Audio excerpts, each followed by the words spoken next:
White, and I am one of the pastors at First Presbyterian Church. If you look over my shoulder and behind me, you will see my house.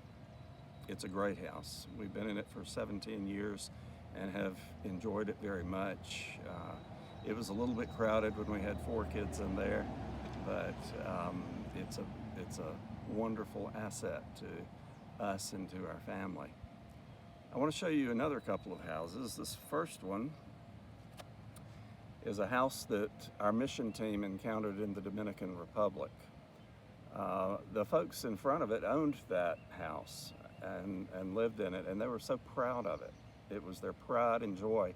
They wanted us to take pictures of it and pictures of them and show the pictures to everyone that we encountered. Another house that I'll show you is a little harder to see because it's a tiny little shack in the middle of other shacks.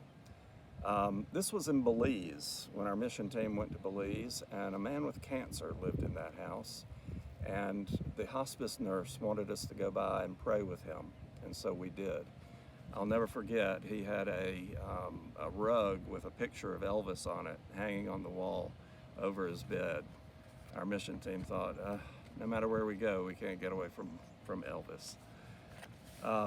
This morning, I wanted to bring to you a few words from the Sermon on the Mount, from Matthew's Gospel, the 7th chapter.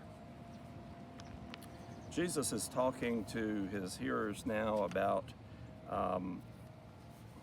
metaphorically building your life upon that which is truly important. And he says, "Everyone who hears these words of mine and acts on them will be like a wise man who built his house on rock. The rain fell, the floods came, and the winds blew and beat on that house, but it did not fall because it had been founded on rock. And everyone who hears these words of mine and does not act on them will be like a foolish man who built his house on sand. The rain fell and the floods came and the winds blew and beat against that house, and it fell, and great was its fall." I want to remind us today to keep things in perspective. We are supposed to be staying in our homes or very close to our homes, and as you saw in some of those pictures from the Dominican Republic and Belize, we are very fortunate to have the habitations that we have around here. We may be pretty much confined to our houses, but that's not such a bad place to be when you consider that most of the rest of the world lives in poverty. I also want to remind you from those words of Jesus that we're called to build our houses, our lives, on the strong rock of Jesus Christ. That little passage ends by saying the house that was built on the sand fell, and great was its fall. Indeed, when we look around our world today, we see many houses, businesses, lives falling, and it's tempting to succumb to fear, to dismay, to depression. I want to remind us all that as we live our lives upon the rock of Jesus Christ, we are encircled by his great hands of love and care. We're not built upon shifting sand. God is here.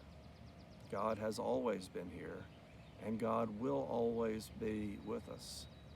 As we read in the 8th chapter of Romans, nothing in all creation can separate us from the love of God in Christ Jesus our Lord. Let's live with those words and take some time this week to meditate upon exactly what is a priority in our life. Are our houses built on the strong personality or the strong person of Jesus Christ, or are our lives built on those shifting sands? Let's see what we can do to read Scripture, to talk to another, to watch these devotionals, and to remember that God is God and we are His beloved children. Thanks be to God.